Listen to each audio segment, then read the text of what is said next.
Il y a un communiqué de presse que je vous montre à l'écran, on peut le montrer tout de suite, c'est concernant la CSN. D'ailleurs, on a au bout du fil M. Jean Lortie, qui est secrétaire général, et je pense qu'il a des bonnes nouvelles. Il est heureux de nous annoncer qu'il y a un engagement du Parti libéral en campagne électorale qui risque de se concrétiser bientôt. M. Lortie, bonjour. Bonjour, M. Gendron. Ben oui, ben là, je lisais le communiqué de presse, puis au fond, ça a été annoncé, ça, formellement par le gouvernement libéral. Là, on parle d'abrogation de lois là, qui avaient soulevé la colère des syndicats, là.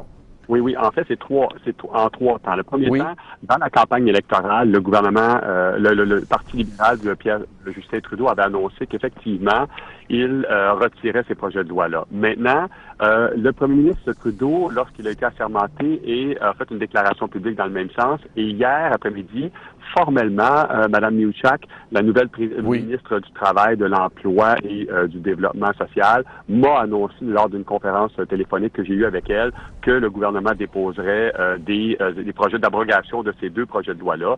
Alors évidemment, il faut que le Sénat fédéral en traite. Bon, il y a un enjeu là, évidemment, avec le Parti conservateur qui est majoritaire. Exact. Mais bon, ça travaille, il y a une stratégie à développer. Mais effectivement, on est très content de cette annonce formelle. Alors, c'est plus qu'une déclaration, c'est un engagement d'une ministre à mon égard lorsque je lui ai parlé hier après-midi. Mais rappelez-nous pour les auditeurs là, qui connaissent pas la mécanique, là, ça touchait le fonctionnement syndical, les finances, les tenues de vote, là. Oui, en fait, donc la première chose, la loi C-377, un bill privé, donc un député d'arrière-ban conservateur de la Colombie-Britannique a déposé ça, et soudainement, le gouvernement conservateur a décidé d'en faire un projet de loi du gouvernement.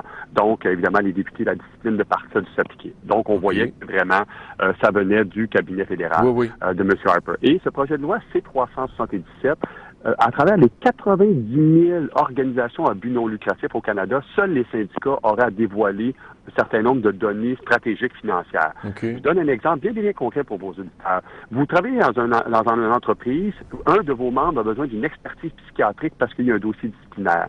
Et le syndicat fait cette expertise-là, ça coûte cher, un psychiatre. Il vous charge 10 000 et vous devez le publier, et l'Agence de revenus du Canada va publier cette information-là. Et vous voyez l'enjeu de confidentialité là-dessus. L'autre enjeu pour le gouvernement conservateur, c'était évidemment les partis politiques fédéraux, provinciaux, financés par des syndicats. Ça existe au Canada. Évidemment, nous, la CSN, c'est totalement interdit devant nos statuts et notre fonctionnement. Mais on parle plus des travailleurs de l'auto là, qui étaient proches du NPD, je pense. Hein? Absolument. Alors donc, les conservateurs visaient de retirer ce droit au financement-là pour le NPD particulièrement. C'était eux qui étaient les visés par ça. Donc, un projet de loi qui attaquait que les organisations syndicales et les provinces disaient vous violez la Constitution puisque c'est une juridiction provinciale. Mais là, je vous arrête là-dessus parce qu'à l'époque, là, j'ai juste une question. Bon, là, vous parlez, admettons, le financement du NPD, puis peut-être, les conservateurs, évidemment, étant très riches, leur but, c'était d'écraser tout le monde, là, financièrement. Bon, mais quand même, moi, j'avais vu ça sous l'angle suivant. Je vous donne un exemple, les carrés rouges pendant le printemps érable 2012, puis ça avait été dit publiquement. Les syndicats aident financièrement ce mouvement-là parce qu'ils font des revendications à travers ça et tout ça. Puis, j'aurais aimé ça, moi. Je trouvais ça sympathique de savoir, admettons, je suis syndiqué, moi, là, à Huntingdon, à la CSN, syndicat canadien de la fonction publique, là, puis je suis un col bleu. J'aimerais peut-être ça savoir, moi, dans une année, voici ce qu'on fait avec ma cotisation syndicale, proportionnellement pour l'avancement des membres, la défense des membres versus les grandes causes sociales. Au fond, on va enlever cette possibilité de savoir ça, là. Non, pas du tout, parce que la CSN a la particularité d'être la seule organisation au Canada qui publie ses états financiers. Et, parce que vous le faites volontairement, là. Ah oui, ça, c'est historique. C'est notre tradition catholique, si vous voulez. Les évêques, les curés avaient enseigné ça, d'être transparents sur l'utilisation de notre argent. Et nous, on publie nos états financiers et à travers lesquels toutes les campagnes de financement de la CSN, que ce soit la Croix-Rouge, tremblement de terre au Népal, les carrés rouges, mettons les grèves dans le secteur public actuellement. Ça, c'était tout public. Ça, c'est tout public. On peut même savoir combien on a de pancartes. Alors, les t-shirts, les trucs... mais c'est bon, ça mérite d'être connu, ça vous honore, mais c'est pas tous les syndicats qui sont, comment je pourrais dire, open comme ça, là.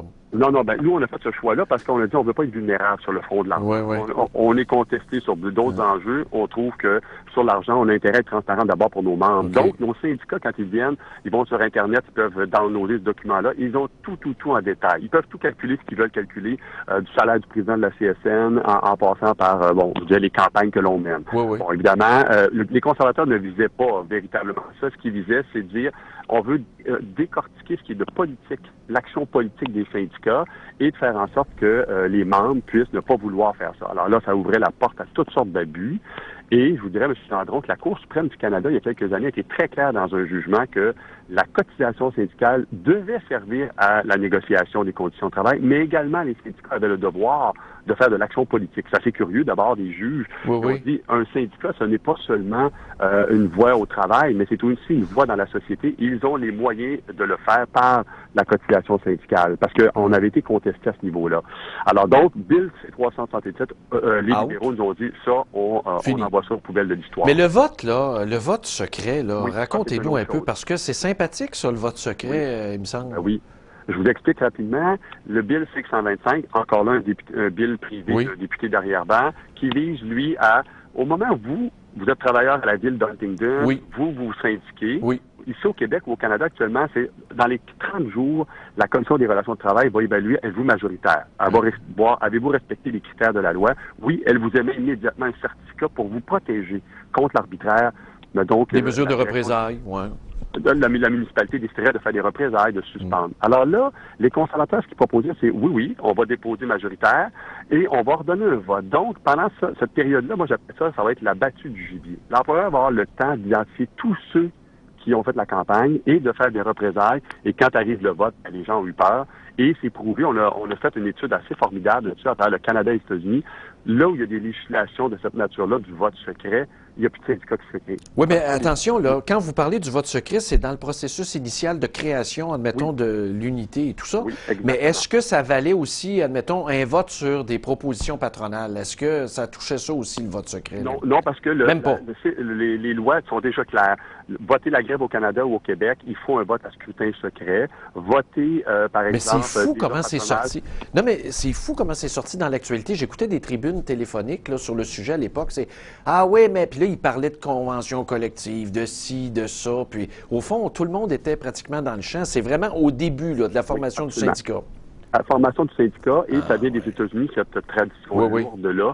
Et ça a eu un succès colossal. Le taux de syndicalisation, je vous donne un exemple, en Alabama, c'est 1-2 maintenant, parce que les 30, 60, 90 jours de temps que vous avez déposé en Huntington majoritaire, c'est le temps où les employeurs utilisent avec leur bureau de consultants. Oui, pour contre-attaquer. Pour faire en sorte d'intimider les gens, menacer de fermeture de l'usine, congédier le leader ou les leaders identifiés par le monde. Oui. C'est vieux comme le monde. On n'était pas capable d'avoir un vote gagnant à la fin. Oui. Ah écoute, j'ai quasiment le goût de vous dire bravo. De toute façon, c'est un engagement qui est rempli rapidement, là. Il y a de quoi quand même souligner ça, hein? On est dans une période, ce qu'on appelle de façon classique les 100 premiers jours. Ce gouvernement-là s'installe rapidement et il veut donner le ton de ce qu'il avait promis de faire du changement. Voyez, ce matin, moi j'étais à Québec, je donnais une conférence de presse pour relancer le chantier de Lévis. On demande rapidement, et on a des signaux très clairs et très forts venant d'Ottawa qu'il y a un désormais, pour reprendre l'expression de Paul Sauvé, il y a un désormais au Canada et ça vise tous les groupes sociaux, politiques, les groupes autochtones. On voit vraiment qu'il y a un engagement très fort. Et il profite de cette période de lune de miel de 100 jours parce que les difficultés vont arriver très vite. Vous parliez un peu plus tôt des réfugiés qui s'en viennent au Canada. Alors, d'ici quelques semaines, Noël probablement au maximum, les difficultés vont commencer. Et là, ça va être un peu plus difficile. Alors là, ils annoncent rapidement et ils mettent ça dans le processus de travail parlementaire. Oui, dans Machine à saucisses. Écoutez, je vous écoute parler, là, la CSN n'est plus tellement séparatiste, là. Donc, on perd nos repères. Je vous dirais, M. Gendron, c'est bon? Depuis quelques semaines, j'en perds mon latin, une organisation syndicale de l'Église catholique. On est agréablement surpris du vent de fraîcheur qui vient d'Ottawa. C'est vrai. Et, permettez-moi l'expression, les vrais conservateurs maintenant sont rendus à Québec, au gouvernement du Québec. Alors là, le Québec qui était jugé plus progressiste, c'est à Ottawa qu'on regarde. Et les signaux les plus progressistes viennent de la Cour suprême du Canada, haute ironie. La Cour rend des décisions extraordinaires depuis quelques années pour les droits des travailleurs, les droits des minorités. Et on voit ce vent de fraîcheur-là depuis la campagne électorale fédérale, depuis les élections du 19 octobre. On est agréablement surpris. Oui, mais là, attendez, là. Pour Québec, là, vous avez vu la nouvelle du surplus budgétaire là, qui s'en vient? Là? Ça va être bon, là. En fait, ils annoncent déjà qu'ils veulent baisser les impôts. Alors, donc, on voit que les coupures vont se maintenir dans les réseaux de l'éducation, de la santé et des services sociaux. Ils vont continuer sur leur plan de match à Québec de couper, ce que Ottawa, M. Harper faisait. Ils sont partis pour ça pour les 4 prochaines années. Mais moi, j'ai l'impression, M. Lortie, évidemment, c'est pas le but de l'entrevue, puis on n'aura pas le temps. Là, vous avez des engagements, le temps file malheureusement, mais moi, j'ai l'impression, là, tout ce battage-là sur l'austérité, la sauce, là, apprends pas. Moi, je connais des gens dans la fonction publique. C'est anecdotique, ce que je dis là. Mais ils disent, hey, écoute bien, là. On n'a même pas de fonds de grève là, pour début du mois de décembre. Les gens sont enragés noirs sur le terrain. Ils disent, penses-tu que je vais perdre ma paye de prof? Puis mon chum est prof aussi. Qu'est-ce qui va arriver? Là, on va manger de la misère avant Noël. Puis ça lève pas. Je vous dis ça de même, c'est comme s'il n'y avait pas de momentum à quelque part. Moi, j'ai fait les membres de l'exécutif de la CSN, les 6 membres, on a fait le tour du Québec pour les 3 premiers jours de grève. Vraiment, on voyage de 7 h le matin à 6 h le soir, toutes les lignes depuis le temps. Les gens sont enragés des coûts parce que c'est eux qui les subissent, surtout dans les services, surtout dans l'éducation et dans la santé, et sont déterminés à vouloir se battre. Bon, évidemment, le gouvernement aiguise ses couteaux là, sur la meule à pierre, comme on entendait M. Poiteux hier. Nous, on se prépare. Nous, à la CSN, notre fonds de grève est prêt. On va donner des prestations. Si on a à faire 3 autres jours de grève, on donne des prestations à nos 170 000 membres qui sont dans le Front commun en négociation. C'est prévu comme ça, la caisse de grève de la CSN, parce qu'ils perdent du salaire. On va donner des prestations de secours comme on le fait dans tous les autres secteurs. Mais je vous dirais que l'autre surprise, c'est l'appui de la population, particulièrement dans le secteur de la santé et de l'éducation. La population les plus vulnérables nous appuie massivement. Ça, on a été vraiment surpris par rapport à des négos antérieurs. On n'entend pas gros dur du secteur public. Non, mais oui, ça c'est vrai. Non, ça je vous l'accorde, mais il y a comme une fatalité. Il dit, tu sais, il y a une morosité, je trouve. Là, on n'est pas dans la grande période survoltée, vous trouvez pas? Au niveau du militantisme. Il y a un rajeunissement massif de la fonction publique. Moi, je vois des jeunes garçons, des jeunes filles qui commencent à travailler depuis quelques années seulement.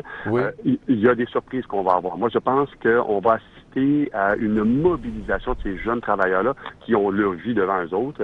Moi, j'ai 53 ans, j'en ai moins devant que en termes de travail, mais je les vois et c'est eux qui mènent la bataille actuellement de façon incroyable. Évidemment, ils n'ont pas vécu les années 70, alors ils vont peut-être faire les mêmes erreurs que les gens des années 70, mais il faut leur laisser la chance de le faire. Et il y a un momentum chez ces jeunes-là. Ces gens qui sont issus des carrés rouges, qui sont issus des grèves étudiantes de 2005. Il y a quelque chose qui fermente de ce côté-là, qui pourrait nous apporter des surprises. Je suis historien de formation et je vois des bouleversements dans les prochaines années, dans nos organisations notamment. C'est pas impossible. Écoutez, merci beaucoup d'avoir été généreux de même avec nous. C'est bien sympathique. Ça me fait plaisir, M. Gendron. À la prochaine. À la prochaine. Au revoir. C'est Jean Lortie. Vous voyez, un gars sympathique, secrétaire général de la CSN. Il était dans la région de Québec, mais évidemment, il était avec nous pour parler de cette nouvelle. Justin Trudeau déjà a réglé des promesses électorales d'abrogation de loi quant au vote secret quand vient le temps d'organiser un syndicat et aussi sur l'aspect de divulgation au niveau des finances. Mais évidemment, la CSN, elle est heureuse, mais elle divulguait déjà toutes ces informations-là.